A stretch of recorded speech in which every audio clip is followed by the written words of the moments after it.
Other साहब मुझे ज़रा ये बताइएगा कि ये जो 13 बिल एतराज़ लगाकर वापस भिजवाए और जो रिपोर्ट भी हुए, इसके साथ प्रिंट पर, इलेक्ट्रॉनिक मीडिया पर ये ज़ाहिर खबरें भी हमने देखा कि चलती रहीं, सीक्रेट एक्ट और आर्मी एक्ट केस पर साइन हो गए हैं।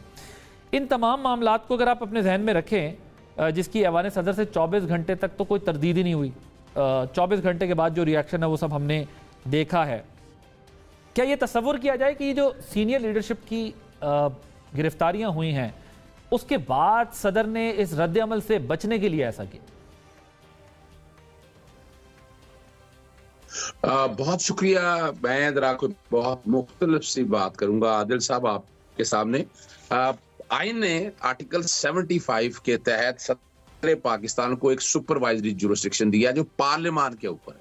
मैं फिर लफ्ज दोहरा रहा हूं, पार्लियामान के ऊपर सुपरवाइजरी जुरिस्डिक्शन दी हुई है। क्या दी हुई है? आर्टिकल 75 में बड़ा वाज़ेह तौर पर एक पार्लियामान कानून पास करती है तो सदर को इख्तियार दिया गया है कि उसको देखें, बताएं, सजेशन करें और नीचे भेज दें। जहां तक अब मैं 75 को मैं पहले एक्सप्लेन करने से पहले आपके सवाल का जवाब देने से इतना बताने के बाद आगे आता हूं कि सदर पाकिस्तान ने जो जितने भी कानून कवानीन भिजवाए तो उसके बाद अगला काम होना था, मिसाल के तौर पर अगर एतराजात लगाते हैं तो उसके बाद ज्वाइंट इजलास होना है पार्लियामान का।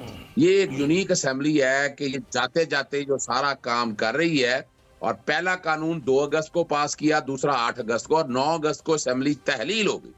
अब यहां से आप अंदाजा लगाए ना कि आइन के आर्टिकल 75 को तो कंप्लाई नहीं किया। According to my calculation 2 phases हैं आर्टिकल 75 के। पहले 10 दिन का, 10 दिन में सदर कोई एतराज लगा के या सजेशंस के साथ भेजते हैं तो उसके बाद पार्लियामान का मुश्तरका इजलास होता है, ज्वाइंट सिटिंग, फिर वो 10 दिन लेते हैं। वो 10 दिन के बाद डीमिंग प्रोविजन आती है कि अगर सदर पास फिर भी नहीं करते हैं तो फिर बाकायदा वो डीमिंग तौर पर नोटिफाई हो जाता है। वो इख्तियार इन्होंने अब इस्तेमाल कर लिया है। तो ये तो क्लैरिटी इस कॉन्टेक्स्ट में। जो बाकी कवानीन है, अब मिसाल के तौर पर सदर पाकिस्तान इन दोनों कवानीन को, जो पहला 2 अगस्त को आया, दूसरा 8 अगस्त को आया, 10 दिन तो 10 दिन से पहले तो असेंबली तहलील हो गई है। ये किसके पास भेजना था वापस? कौन सी पार्लियामेंट ज्वाइंट बैठ रही थी जिसने बैठ के इस पे देखना था? इसीलिए उन्होंने कहा, अपने स्टाफ को कहा कि इनको वापस भिजवा दिया। तो ये रिकॉर्ड की बात है। और दूसरा जो है ना, इसमें 2 चीजें ना, एक तो ये कि स्पीकर का ऑफिस तो मौजूद होता है ना, वो तो डिसॉल्व नहीं होता, वहां पर तो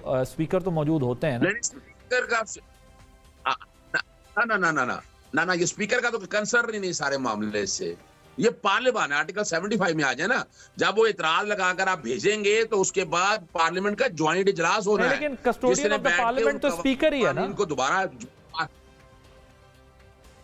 नहीं, वो स्पीकर देखिए, वो तो आप तो सिर्फ बात कर रहे हैं कि अगर एतराज लगा के, अभी एतराज लगा के किसको भेजना है? आपने तो असेंबली डिसॉल्व कर दी। अनकंडीशनल, क्या अनलिमिटेड टाइम के लिए सदर अपने पास जो है वो रख सकते हैं? फिर इसका मतलब तो अगर सदर ना चाहे तो फिर एक बड़े तवील अरसे तक पड़ा रहने दें, जाने ही ना दें।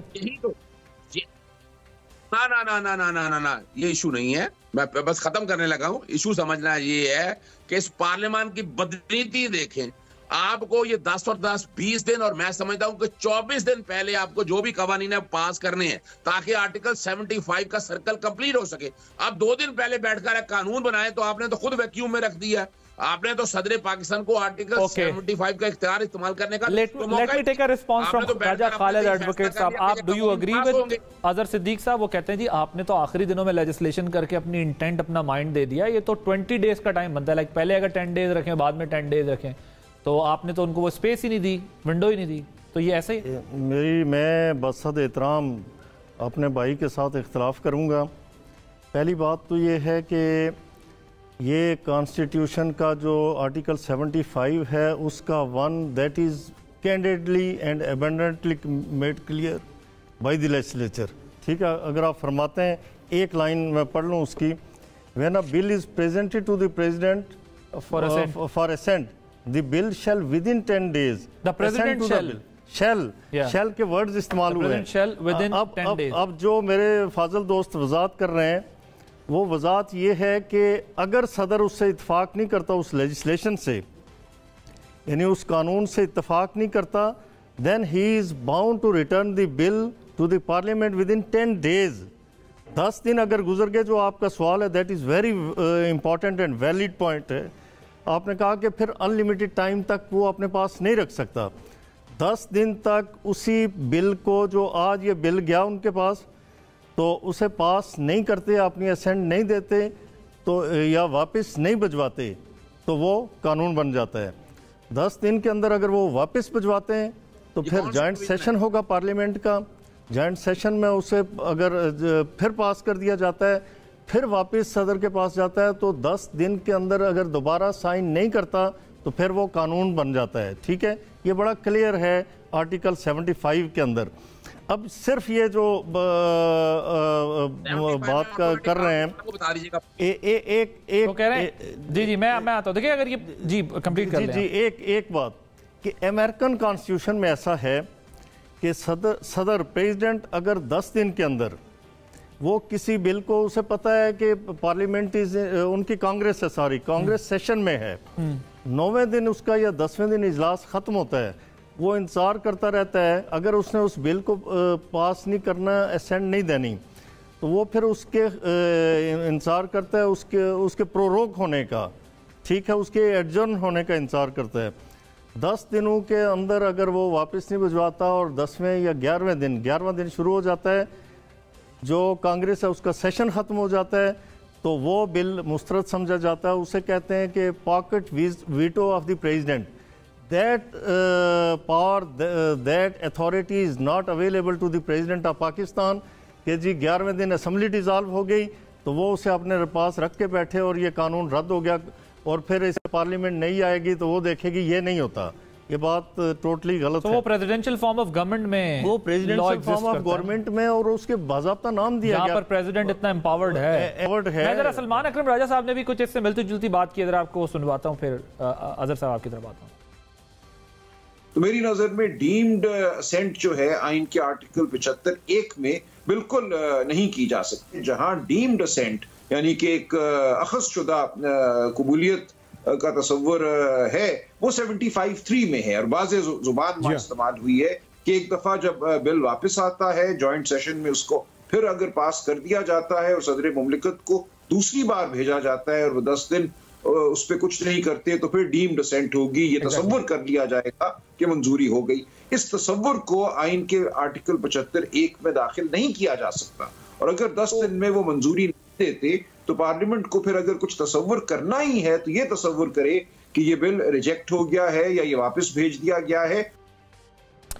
तारड़ साहब ये बताइएगा, एक तो जो सलमान अकरम राजा साहब कह रहे हैं, जो कानूनी नुक्ता उठा रहे हैं, इस पर भी ज़रा अपनी राय का इज़हार कीजिएगा, और साथ में ये भी बताइएगा, आप लोगों ने तो इस्तीफ़ा डिमांड कर दिया सदर मुमलिकत का, ये मामला तो अभी तहकीक तलब है, इसके बहुत सारे पहलू आ रहे हैं सामने, तो आपको ऐसा क्यों लगता है कि सदर का बयान आफ्टर थॉट है? आप लोगों की राय ज़रा इस पर बताइएगा, और ज़रा अकरम राजा साहब की जो राय है उस पर भी अपना कॉमेंट कीजिएगा। बहुत शुक्रिया आदिल साहब। देखिए मामला बिल्कुल क्लियर है कि सदर ने जो बिल वापस भेजे माजी करीब में अगर आप देखें तो उसके अंदर बकायदा साइन करके नोट लगा के लिख के द बिल इज रिटर्न्ड, और रिटर्न करने की वजूहात बयान करके।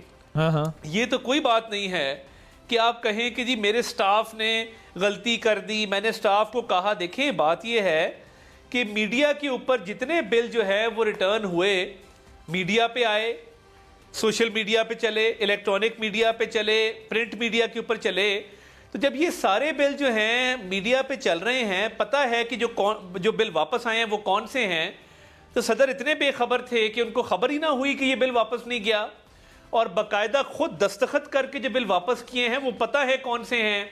लगता ये है कि ये आफ्टर थॉट इसलिए है, और सदर अपने स्टाफ को इसलिए ब्लेम कर रहे हैं कि बाद में प्रेशर आया, जेल से कोई पैगाम आया होगा, किसी ने गिला किया होगा, पार्टी का प्रेशर होगा। तो मैं ये समझता हूं कि ये बड़ा अनफॉर्चुनेट है। और जो सलमान अकरम राजा साहब बात करें, मेरे तो उस्ताद हैं लॉ कॉलेज के, मैं उनको कॉन्ट्रडिक्ट करने की तो नहीं जसारत कर सकता, मगर मैं ये ज़रूर कह सकता हूं कि माजी में प्रैक्टिस रही है कि जो बिल वापस ना आए वो 10 दिन बाद कानून की शक्ल इख्तियार कर जाता है। ये बिल्कुल क्लियर बात है। या तो वापस किया होता, फिर जॉइंट सेशन में जाता, फिर वापस आता तो कानून बनता, वो एक और इवेंचुअलिटी है। प्रेसिडेंट मौजूद है, मगर सदर साहब का बेखबर होना, प्रेसिडेंट मौजूद है, बिल्कुल मौजूद हैं। बिल्कुल मौजूद है, मैं कोट भी कर दूंगा। कई प्रेसिडेंट्स मौजूद हैं कि जब एक चीज पेंडिंग रखी गई, ना उसको एक्सेप्ट किया गया ना रिजेक्ट किया गया, तो उसका फेट यही है कि 10 दिन बाद उसने कानून की शक्ल इख्तियार कर जानी है। तो जिस ग्रे एरिया में सदर मुमलिकत हमें दिखाई देते हैं इस मामले में, तो आपका ये ख्याल है कि उसी कानून का सहारा, यानी उसी प्रैक्टिस का या प्रेसिडेंट का सहारा लिया गया है कि जी अगर मैंने नहीं किया तो इसने वैसे अप्रूव हो जाना है, तो लिहाजा इसको मैं देखिए अनटच्ड रखता हूं। देखें सदर ने ये भी कोशिश नहीं की कि अगर उनके स्टाफ ने ये पुटअप नहीं किया था, क्योंकि दस्तखत रिटर्न नोट पे इनके होने थे, ये ट्वीट करते कि 2 दिन गुजर गए हैं, मेरा सेक्रेटरी वकार हुसैन मेरे से साइन नहीं करा रहा, 3 दिन गुजर गए हैं वो साइन नहीं करा रहा, कोई पब्लिक स्टेटमेंट आती बताते कि जी मेरे से साइन नहीं हो रहे। वक्त गुजरने के बाद ये कहना तो ये बेईमानी है, अनरीजनेबल है, आफ्टर थॉट है। और देखिए 10 दिन आप रख सकते हैं, ये लिमिट है। 10 दिन में या एक्सेप्ट करना है या रिजेक्ट करना है। इसी के साथ deem to have granted assent जो है वो जुड़ा हुआ है। अब जब 10 दिन में ना आपने वापस भेजा ना एक्सेप्ट किया, तो वो तो यही समझा जाएगा ना कि वो कानून बन गया, और बाद में स्टाफ को ब्लेम करना, इस सादगी पे कौन ना मर जाए।